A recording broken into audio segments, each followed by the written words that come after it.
Ano na ang favorite si Chamame?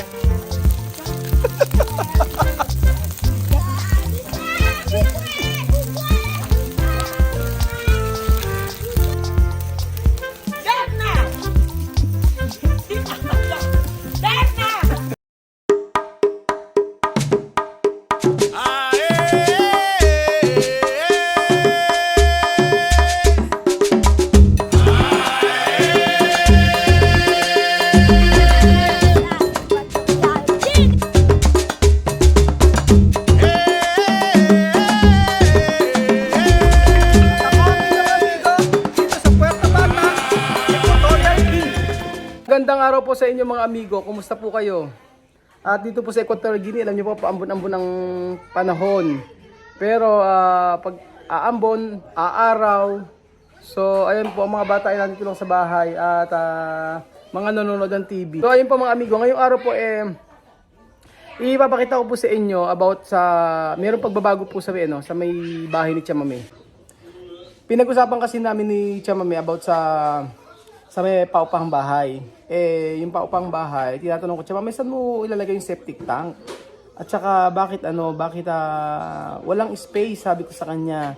And then, in-explain niya sa akin. Mamaya papa-explain ko ulit kay Chamame kung saan niya ilalagay.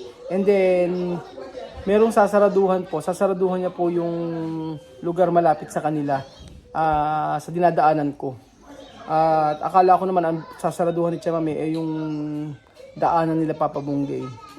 Hindi po pwede at magagalit si Papa Bunggay. So may mga pagbabago po sa lugar, sa may bahay ni Chamame at pakikita ko po sa inyo kung ano po yung gagawin. So ayun lang po si Sophie. Sophie, buenas tardes. Buenas tardes. Qué guapa. ¿Por qué guapa? Porque yo estoy contenta. Contenta. Hola Beverly, ¿qué tal? Bien. ¿Por qué bien? Porque yo estoy contenta. Ayan po ang walis. Ayaw yung gamitin ni Chamame yung walis. Kasi ang walis daw nito ay pang display lang. Diba? Buo pa rin yung bisikleta ni Sophie hanggang ngayon. Ayan. Nanonood sila. GBHD. Mga cartoons.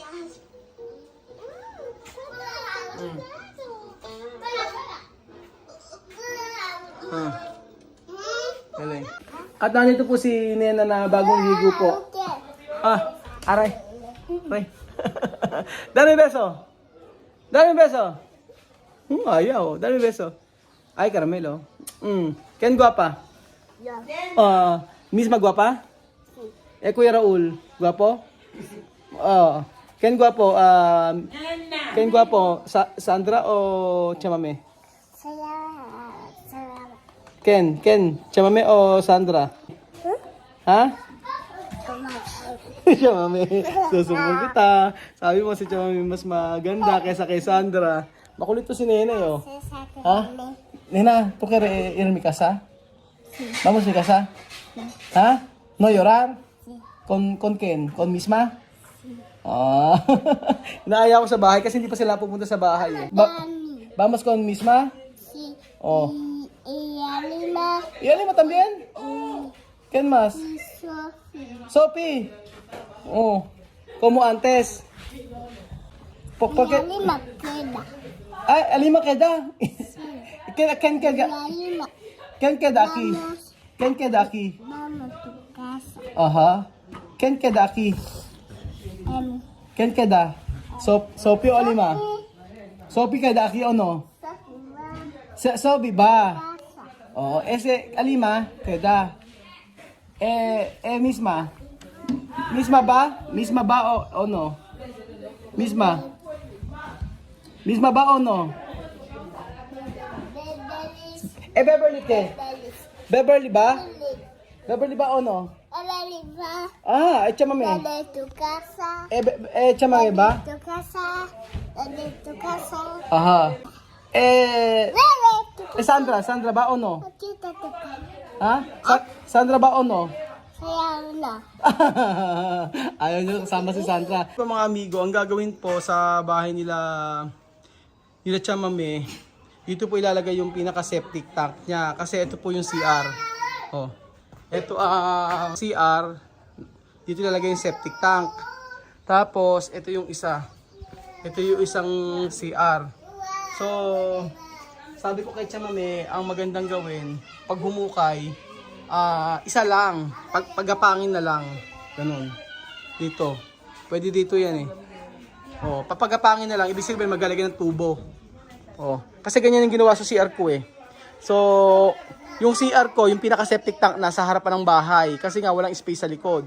So, dito pwede maglagay ng tubo papunta dito, yan dire-diretso yan hanggang sa pinaka dito. Bubutas dito pwede. Yan. Tapos pa mga amigo, ang isa pa po sa babaguhin, ito po, sasaraduhan po ito. Sasaraduhan na po yung gilid din at Chamame na yan. Tapos, ito po.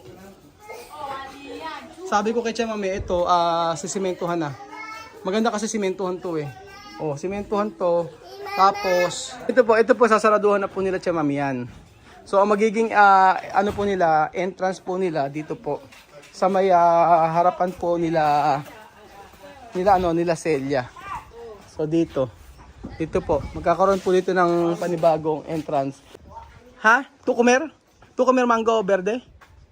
No. Solo maduro? Aba, meron silang ano dito, oh. Meron silang pang mga cutics eh. Ken ba, sir? Ito?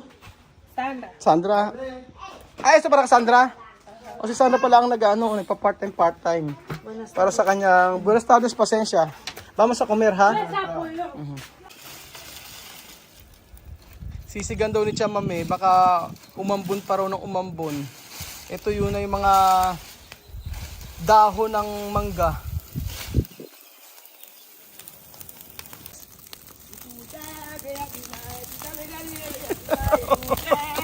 Ano na ang favorite ni Chamame?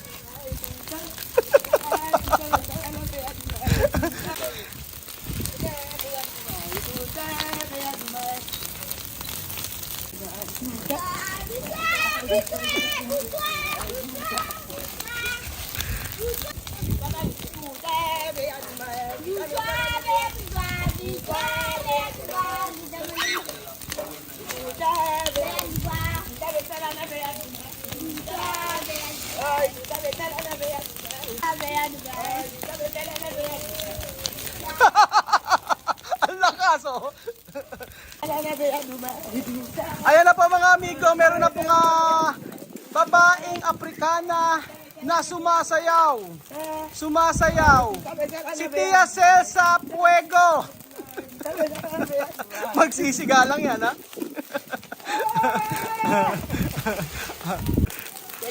Handulo umabot dito eh, no? Hindi pa natatapos yung yung bahay sunog na. Ewan ko bakit Tia Celsa.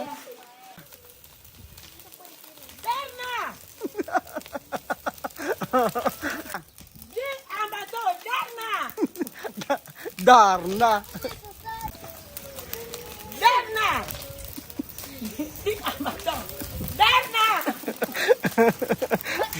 Daming alam eh, no? Chamame, cuidar, porque cuando esto fuego hasta tu casa, quemao. Sunog. Hindi pa natatapos, sunog na yung bahay. Chamame, que tu has dicho que oración esto? Cuando tú bailar con fuego. Cuando terminan de chapear así para hacer finca. Ajá. Así suelen cantar. Cantar. Guiñano así. Para fuego andar mucho. Solo esto, Chamame, significa? Sí. Cuando tú cantar, cuando tú hacer fuego, la pinca, Sí. Para fuego quemar todo. todos. Akala ko nag-ano lang si Chamame, nagpapatawa lang. Normal pala yon. Kapag daw nagsusunog sila ng mga dahon-dahon, yun daw yung ginagawa ng mga ginyana. Sumasayaw daw sila. Yun ang sabi ni Tia Celsa.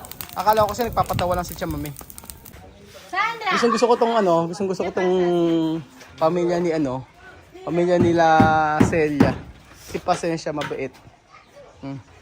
And then alam niyo po mga amigo, hindi mainam yung kausap hindi mainam kausap yung pinagbilan namin ng yero o pinagbilan ni Chama ng yero. Ang sabi i-deliver ngayon. Na-stop tuloy yung paggawa. Na-stop yung paggawa nila Chama ng bahay. At si Elvis hindi mapakali ng bahay. Hindi mapakali dahil ayaw niya nang walang ginagawa. So yung yero sabi i-deliver daw mamayang hapon. Maaga ako ngayon, hindi rin siya umabot. Hanggang ngayon wala pa yung yero. And then ayan, sinabi ko kay Chamame na kapag sinaraduhan niya itong gilid, kasi magkakaroon na ng ano rito sasaraduhan niya doon. Sabi ko, saan sila kukuha ng pag walang tubig sa kanila? Kadalasan kasi, minsan dito, yung tubig sa gripo, pinapatay o walang tubig sa gripo. Kaya dito sila kumukuha. Ganun po dito kapag sa company din namin ganun. Kapag wala kang extra na ganito, naku mahirap. Kasi minsan, 3 araw, 4 na araw, wala pong tubig. So sabi ni Chamame, sasaraduhan niya na ito. Ito yung gilid nila Chamame. Ayan. Yan ang gilid nila Chamame. Sasaraduhan na ito. Tapos magkakaroon doon yata dito ng parang bakod. Paano? Sabi ko kay Chamame, pag sinaraduhan nila ito, mahirap. Sabi ko kasi paano sila batya. Saan dadaan? Iikot pa. Tapos pag kailangan nila ng tubig. Sabi ko nga pag napatadahan to, malaki. Sabi ko nga yung kalahati ng bahay na to, yung bahay namin sa Nueva Ecija. Oo, ganyan. Sobrang laki, kaya nakakatuwa din kapag natapos to, masaya na si Kuya Raul. Chamame, tú has dicho tú poner pozo negro aquí, ¿no? Sí, voy a poner pozo negro aquí. Sí, más mejor, Chamame, cuando tú poner pozo negro, esto uno baño, 2 baño, puede poner tubo. Sí. Solo tubo. Solo tubo. Tú has dicho esto va a cerrar. Sí. Después, esto también cerrar. Sí, yo voy a cerrar aquí. Después, la puerta de esta va a quedar ahí. ¿a dónde sería? Aquí solamente para esta casa. Esto. Aquí no, También esto cerrar, ¿no? sí. Ujú. Solo Eso también, Cemento. mejor cemento. aquí va a quedar como lavar, Aha. poner ropa, Aha. así. Así. Oo. Gagawin daw nila tong labahan, yan. Tatanggalin na raw po yung yung kusina nila na dekahoy. So lahat daw to lilinisin, sabi ni Chamame. And then sisimentuhan. So ganyan po yung mga mangyayari. Kaya hindi na ako makakadaan ngayon dito. Tapos ang daan ko na dito na kila Celia. Ganun po. Chamame de tu terreno, ¿no? Aquí, ¿no? Esto de casa para Papa Bungay. Pero tu terreno hasta dónde? Aquí? Mi terreno está aquí afuera. ¿Hasta dónde? Como todavía viene así recto. Hasta allí? ¿Eso también para ti? Para que vamos ahí, para que vamos. Solo de casa Papa Bungay. Pero aquí adelante, Aquí todo para mí. para ti. Kila Chamame pa pala tong lupa na to. Ito. Kila Chamame pa to. So ito po yung lupa po na to ay kila Chamame pa pala. Tapos ito, dire-diretso yan. Kaya ang luwang ng lote nila Chamame. Chamame, ¿qué talla de eso de cuál talla de alquilar? 12 de largo, Ajá. 11.70 de ancho. Está Sí. grande, ¿no? Chamame, más mejor cuando tú arreglar esto, alquilar de casa, más mejor terminar todo para ganar mucho dinero. Porque cuando esto no terminado, después gente quiere entrar o quiere vivir aquí, todo está bien. Con baldosa, no, todos, con pintura, con todos, para ganar mucho dinero. At yun nga po, sabi ko kay Tia Celsa na ayusin po yung paggawa ng apartment para po malaki ang kitaan o malaki yung pauupa. Walang discount. At yun lang naman ang maitutulong natin sa pamilya ni Chamame. At least ito pang habang buhay na. At ang gagawin lang nila, i-maintain lang nila yung pintura. Halimbawa, kung meron nang wala nang uupa, ayusin lang uli. Ganun. Sigurado hanggang sa pagtanda ng mga bata dito, hindi nila makakalimutan na tayong mga Pilipino ay tumulong sa pamilya ni Tia Celsa. So yun po mga amigo. Ang video natin for today, maraming salamat po. I pray na matapos talaga yung bahay ni Tia Mami. At bago man lang kami umuwi ng Pilipinas, matapos at magkaroon ng inaugurasyon. So ayan po mga amigo, salamat po sa walang sawa niyo panonood at God bless po mga kababayan ko. Adios, hasta mañana.